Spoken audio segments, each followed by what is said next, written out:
তো বন্ধুরা ওয়ানপ্লাসের তরফ থেকে বেরিয়ে এসেছে OnePlus9 এবং OnePlus9 এর সম্পর্কে কিছু অ্যামেজিং এবং ইন্টারেস্টিং লিক্স। তো কী সেগুলি বলবো এ ব্যাপারে কিছু কথা হয় যে আমি তোমাদের সাথে দেখতে থাকো ভিডিওটিকে। আগে আমি অন্যতম তোমরা সকালে দেখছি এটি টেকরুম, তাহলে চলে এবার স্টার্ট করা যাক। মেনলি দেখতে গেলে OnePlus9 এবং OnePlus9 Pro এই দুটি স্মার্টফোন কিন্তু হতে চলেছে একটি ফ্ল্যাগশিপ সিরিজের স্মার্টফোন।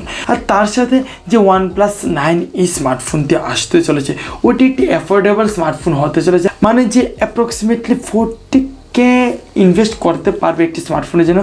আই থিঙ্ক তার জন্য এই স্মার্টফোনটি আসতে পারে। তো দেখা যাক কি প্রাইস পয়েন্টে ওয়ানপ্লাস আমাদের সামনে এই স্মার্টফোনগুলিকে নিয়ে আসে। বাট এখন মেন লিক্সের কথা বলতে গেলে আমরা OnePlus9 Proতে দেখতে পাবো 6.67 ইঞ্চেসের QHD+ AMOLED display with 120Hz refresh rate সহ, আর তার সঙ্গে এই ডিসপ্লেটির মধ্যে একটি পাঞ্চল কাটআউটও থাকতে পারে। তো এখন এর প্রসেসরের কথা বলতে গেলে শোনা যাচ্ছে নাকি এর মধ্যে আমরা নিউলি লঞ্চড Snapdragon 888 5G প্রসেসরের সাপোর্ট দেখতে পেতে পারি।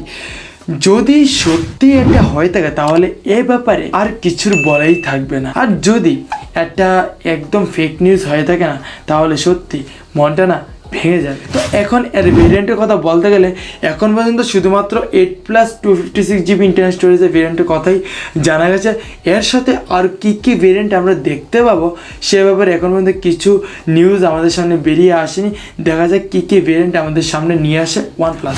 এখন যদি একটি স্মার্টফোনের মেইন থিং মানে ক্যামেরা সেটআপের কথা আমি যদি বলতে চাই, তো জানা গেছে এর মধ্যে নাকি কোয়াড রিয়ার ক্যামেরা সেটআপ আমরা দেখতে পাবো রিসেন্ট লিক্স এবং নিউজেসের উপর ডিপেন্ড করে। আর তার সাথে নাকি এর মধ্যে আমরা দুটি লার্জ সাইজের ক্যামেরা সেন্সর আর তার সাথে দুটি রেগুলার সাইজের ক্যামেরা সেন্সর দেখতে পাবো। তো এখন শুধুমাত্র লঞ্চ হওয়ার পালা, তারপরে আমি বলতে পারবো যে দুটি লার্জ সাইজের ক্যামেরা সেন্সর কী কাজে ইউজ করা হচ্ছে। তো দেখা যাক মেইনলি OnePlus আমাদের সামনে কী নিয়ে আসে। এখন এর ব্যাটারি ক্যাপাসিটি এবং চার্জিং টেকনোলজির কথা বলতে গেলে ব্যাটারি চার্জের সম্পর্কে জানা যায়নি এখন পর্যন্ত কোনো কিছুই, বাট অনুমান করা যাচ্ছে নাকি 4500 mAh কাছাকাছি অথবা এর থেকে কিছুটা বেশি আমরা দেখতে পেতে পারি এর মধ্যে ব্যাটারি ক্যাপাসিটি। আর তার সাথে এর চার্জিং টেকনোলজির কথা বলতে গেলে লাইকলি 65 ওয়াটের ফাস্ট চার্জিং টেকনোলজি এতে দেখতে পেতে পারি আমরা। তো এখন এই স্মার্টফোনটির ব্যাপারে একটি মেইন থিং মানে লঞ্চ ডেট এবং প্রাইস, তো এ ব্যাপারে এখন পর্যন্ত কিছু জানা যায়নি। যখনই কিছু বেরিয়ে আসবে এ সম্পর্কে অবশ্যই জানতে পারবে তোমরা